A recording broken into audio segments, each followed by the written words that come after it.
Give me a lever and a place to stand, and I shall move the world. So supposedly spoke Archimedes in the 4th century BCE. And in this lesson, we're going to be taking a look at some of the practical implications or applications of rotational motion, the first part of which is torque. And I'm hoping, much as the discoveries of Archimedes made him shout Eureka, that you will also feel a sense of fulfillment that you have indeed found what you're looking for.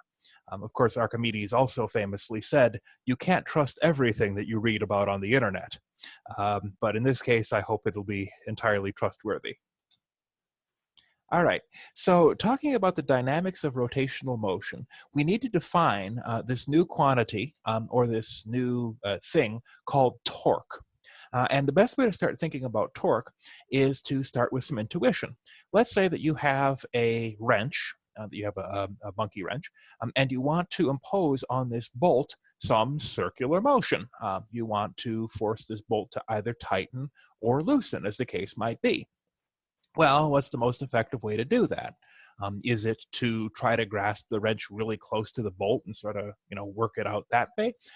Or is it to move toward the end of the wrench and try to really, crank the entire bolt around using a force at the end of the wrench?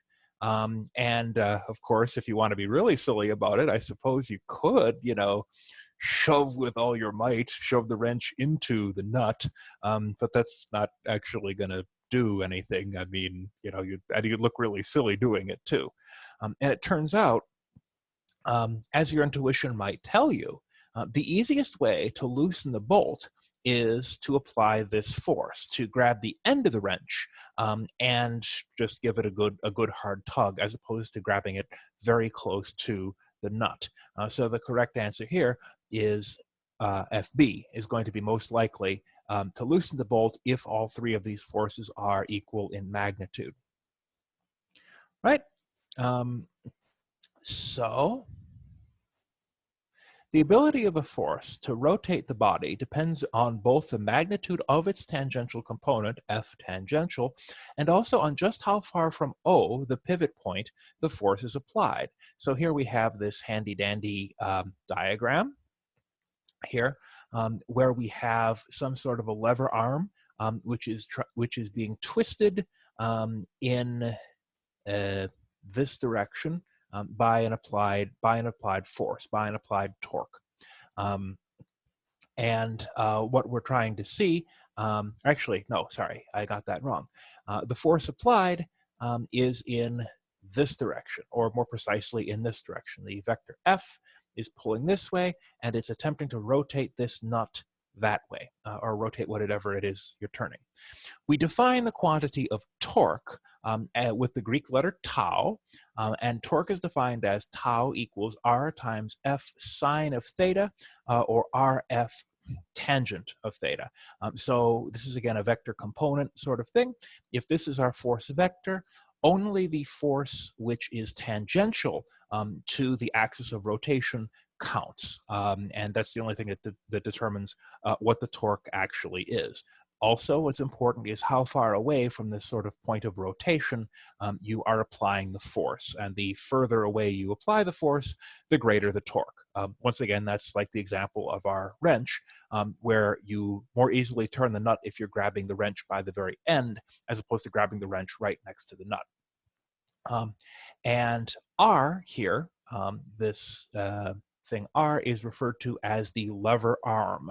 That's the thing that would move the world if you gave Archimedes a lever and enough of space to stand and a fulcrum. Torque is also defined as the cross product of R cross F. And again, it's important to remember that it's R cross F, not F cross R. So it's R cross F. Why is it important to remember the order? Because remember, that determines which direction your resultant vector is going to be. And in this particular case, we apply the right-hand rule for a cross product. So what you should do is line your fingers up in the direction of R and curl your fingers towards the force applied, towards F, and your thumb will point in the direction of the torque. So unfortunately, it's a little hard to do this in a virtual lecture, but you can imagine placing your hand here, so placing your fingers going that way to be along the side of the lever arm, and then you curl your fingers in this direction towards the force vector. So I'm going to say that I am the page, and that you are kind of looking up at me, as it were. So the R is in this direction. I curl my fingers towards the F, and you'll notice that the thumb is pointing straight at me. So in this case, the torque is directly out of the page. In this particular case, this is R, this is F, and when you curl your right hand, it will be pointing out of the page. Remember, curl your right hand. This is why it's called the right hand rule. Okay? So let's say that we have a machinist who is using a wrench to loosen a nut. The wrench is 25.0 centimeters long, and he exerts a force of 17 newtons at the end of the handle with this 37-degree angle between the handle and the wrench. Okay. The torque on this case is very simply the length of the lever arm, so that's 25 centimeters or 0.25 meters, times the force, which is 17 newtons, times sine of the angle between them. So again, why is it the sine? Because we're looking at this component of the vector here, which I'm outlining in red, and that component is sure enough opposite on the opposite side of this particular angle. So a sine of 37, and then we calculate all of this, and we find that it is 2.55 newtons times meters. Okay, let's take a look at something a little bit more complicated. Let's say that we have some object here, and there are two opposing forces. There's one force, which is trying to turn the object this way. So that's going to be the rotation caused by force 1. And then you have another rotation that's being caused by force 2. It's going to try to turn the object that way. As outlined here. So F1 is going to be acting in a counterclockwise fashion, and F2 acting in a clockwise fashion. And we have some pivot point O here, and then we have two lengths between that O point and F1 and F2. R1, which is this distance here, is given as 1.3 meters, and R2, this distance, is given as 2.15 meters. And we know that F1 is equal to 4.2 newtons, and F2, this force here, is equal to 4.9 newtons. And the question is, what is the net torque? We're also, again, given these two angles of 75 degrees here and 60 degrees here, respectively. All right. So we note that the net torque is simply the sum of these two individual torques. So there's R1 F1 sine theta 1 minus R2 F2 sine theta 2. And you may be asking yourself, okay, why is this one positive here and this one negative here? And the reason for that is that this is a clockwise rotation, which, as you will recall, by convention, is a negative rotation. Whereas F1, in this case, is going in the counterclockwise direction. It's positive, and that's why it's positive when we're representing what the net torque actually is. Okay, so that's why we set up the signs the way we do. We simply plug in, so we know that R1 is 1.3 meters, F1 is 4.2 newtons, and the sine of theta here is sine 75 degrees, minus 2.15 meters times 4.90 newtons, that's accounting for force 2, times sine of 60 degrees, that being the angle at which this force is applied. We go ahead and solve, and we find that the net torque is negative 3.85 newtons per meter K cap. So remember, that your torque is also actually a vector, and that vector is going to be perpendicular to the plane of the rotation. All right, and what this means, if it's negative 3.85 newtons times meters k cap, is that the torque is going into the page. And actually, a way to think about this is, basically the contribution of F2 towards the net torque is larger. So if you curl your fingers from F to the displacement like that, your thumb is pointing into the page, and the torque is going into the page. The other way to think about this is that because this force contributes a larger torque than this force, you ask yourself the question, all right, which direction is this body going to rotate, assuming that we're starting from rest? It's going to rotate in the direction of the net torque, which means that it's going to rotate in this clockwise direction, which is the negative direction. So a negative net torque will be corresponding to a clockwise rotation. Okay. Now, of course, you should always keep in mind that if you were to flip this around, if you look at it from the other side, then the torque would be positive because the net rotation would be in the opposite direction.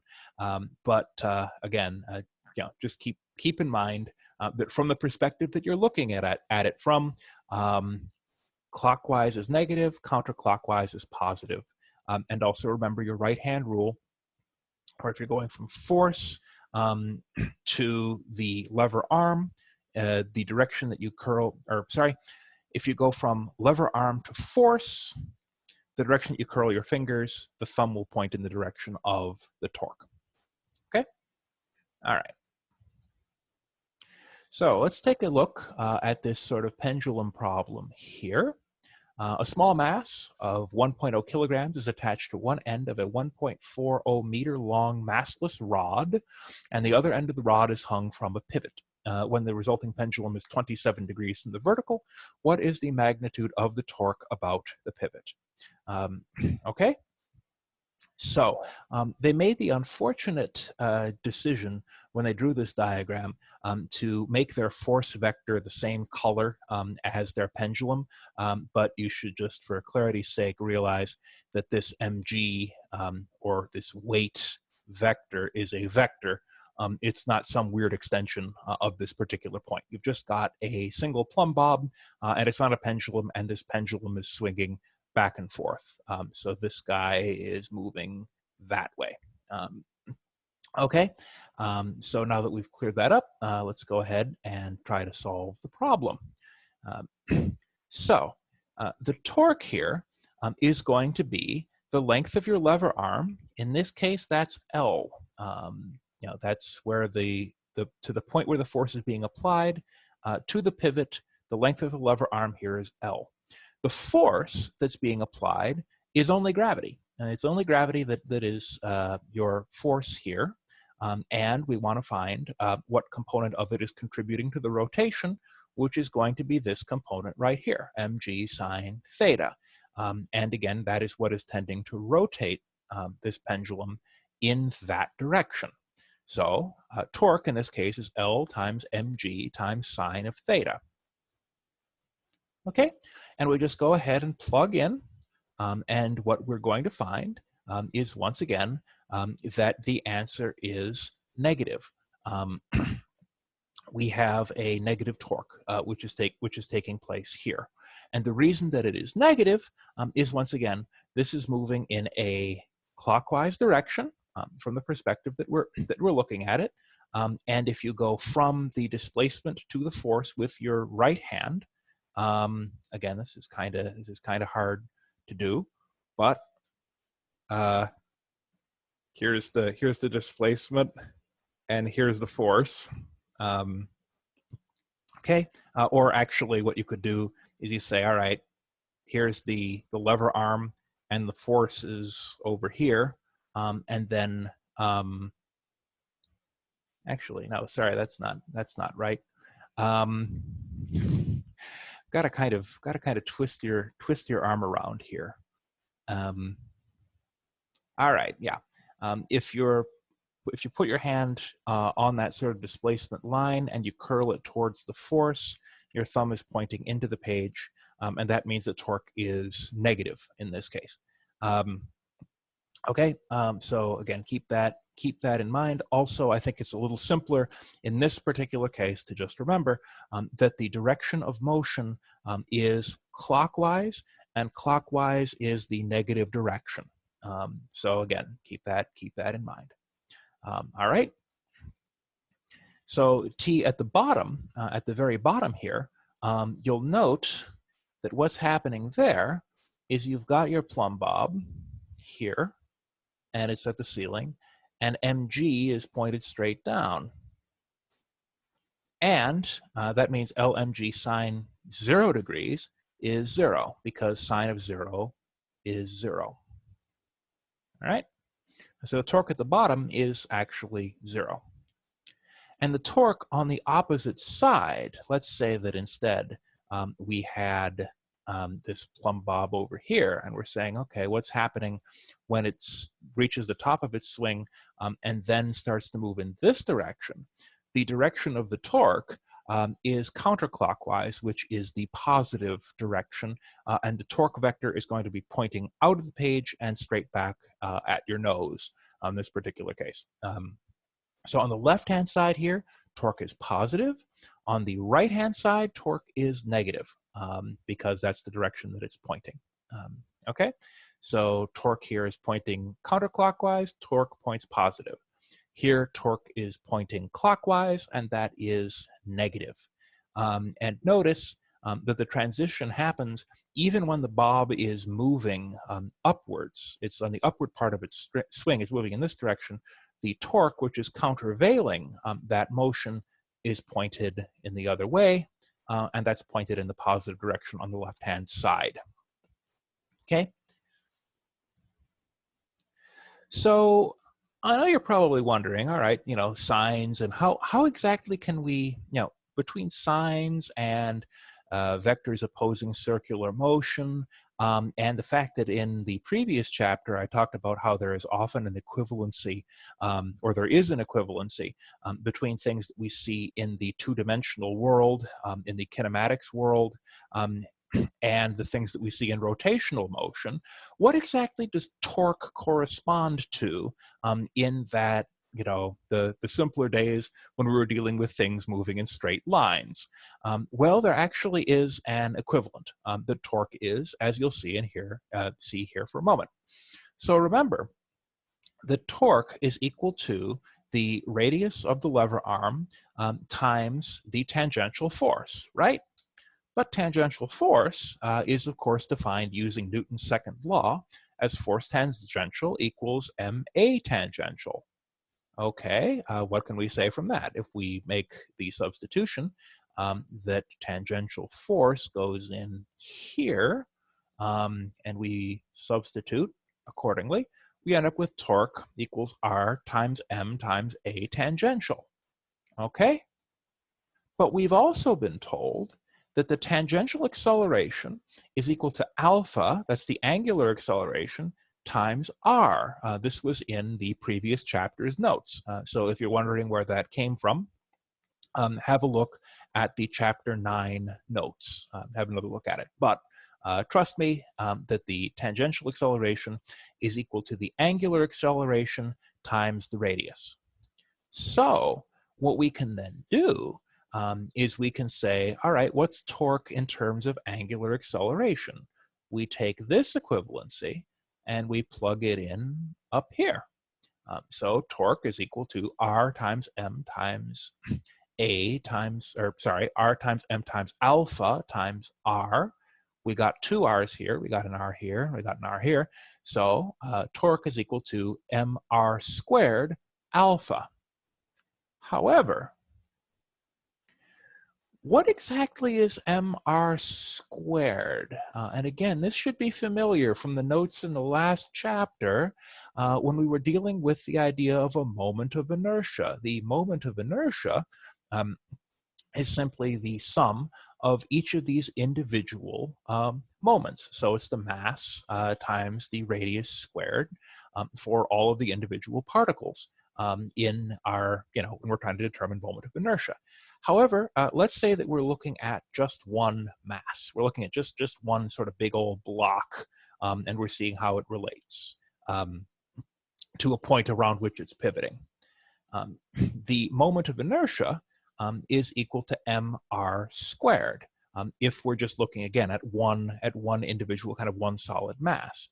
So what we're finally able to do is we say, mr squared alpha and mr squared, that's awfully similar, isn't it? Okay. And what we finally say is that the torque is equal to the moment of inertia times the angular acceleration. So we can generalize this, and this is, it's even got a big old star by it. I'll even underline it a couple times in red. The net torque is equal to the moment of inertia times the angular acceleration. So this looks an awful lot like F equals ma. So the torque, or the net torque, you can treat as being kind of like a net force, but it's a net force in terms of how it persuades things to move in a circular direction. So it's kind of a circularizing force, if you can say that, or something which is causing a circular acceleration as opposed to a force which is causing a linear acceleration. All right? And this is Newton's second law when we're dealing with torque.